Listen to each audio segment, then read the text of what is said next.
తెలంగాణ రాష్ట్రం అభివృద్ధి చెందిందా లేదా అనేది మనం చర్చించుకోవాలనుకుంటే తెలంగాణ రాష్ట్రంలో ఉన్న గిరిజనుల నివాస ప్రాంతాలకు రవాణా సౌకర్యము, తాగునీటి సమస్య పరిష్కారము, పిల్లలు చదువుకోవడానికి పాఠశాలలు ఏర్పాటు చేసినప్పుడే నిజమైన తెలంగాణ రాష్ట్రం యొక్క ఉద్దేశము నెరవేరినట్టు. ఈ మధ్యకాలంలో నేను చాలా విషయాలు నా నియోజకవర్గంలో కూడా తమరికి తెలుసు, తమరి పక్కనే ఉంటుంది బొమ్మరాజ్పేట మండల్. దాదాపుగా 72 తండాలు ఉన్నాయి ఒక మండలంలో. చాలా తండాలకు రవాణా సౌకర్యం లేదు, కానీ అవి గ్రామ పంచాయతీలుగా మారినాయి. ఆ ఊర్లో పాఠశాల లేకపోయినా, ఆ ఊరికి రోడ్డు లేకపోయినా, కొన్ని తండాలలో కరెంటు లేకపోయినా మనం వాటిని గ్రామ పంచాయతీలుగా వాటికి హోదా ఇచ్చినాం.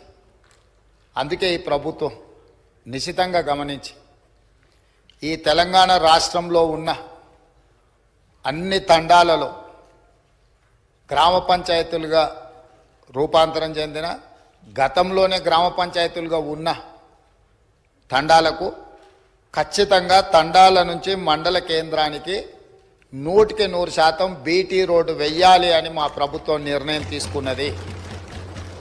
అందుకే రాష్ట్ర ప్రభుత్వం ప్రత్యేకమైన కార్యాచరణ తీసుకొని ఇప్పటి వరకు నిర్లక్ష్యానికి గురైన తండాలను, గూడాలను, మారుమూల ప్రాంతాలను అభివృద్ధి పదం వైపు నడిపించాలని ఈ ప్రభుత్వం భావిస్తుంది. తండాలలో, గూడాలలో విద్యుత్తు సమస్య పరిష్కారానికి, విద్య సమస్య పరిష్కారానికి, ఆ తండాల నుంచి మండల కేంద్రాలకు కనీసం ఒక్కటైనా బీటీ రోడ్డును ఏర్పాటు చేసే సమస్య పరిష్కారానికి, మండలాల నుంచి జిల్లా కేంద్రానికి మిగిలిపోయిన డబుల్ రోడ్లు ఏవైతున్నాయో వాటిని పూర్తి చేయడానికి, జిల్లా కేంద్రాల నుంచి హైదరాబాద్ నగరానికి 4 లేన్ రోడ్స్ వేయాలని ఈ రాష్ట్రంలో ఎక్కడైనా ప్రతి వాడికి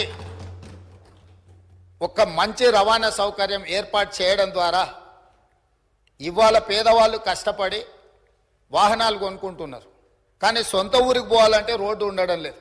సైకిల్ మోటార్ల మీద పోయి గుంతలలో పడి కింద పడి భార్య పిల్లలతో పోతూ ప్రమాదానికి లోనై చనిపోతున్నారు. దీనికి కారణం మనం సరైన మౌలిక వసతులు ఏర్పాటు చేయకపోవడం. అందుకే రాష్ట్ర ప్రభుత్వం ప్రత్యేకమైన కార్యాచరణ తీసుకొని ఇప్పటి వరకు నిర్లక్ష్యానికి గురైన తండాలను, గూడాలను, మారుమూల ప్రాంతాలను అభివృద్ధి పదం వైపు నడిపించాలని ఈ ప్రభుత్వం భావిస్తుంది. తెలంగాణ అభివృద్ధి అంటే తండాలలో, గూడాలలో కనీస సౌకర్యాలను ఏర్పాటు చేసినప్పుడే తెలంగాణ రాష్ట్ర అభివృద్ధి జరిగినట్టు అని బలంగా మా ప్రభుత్వం భావిస్తుంది.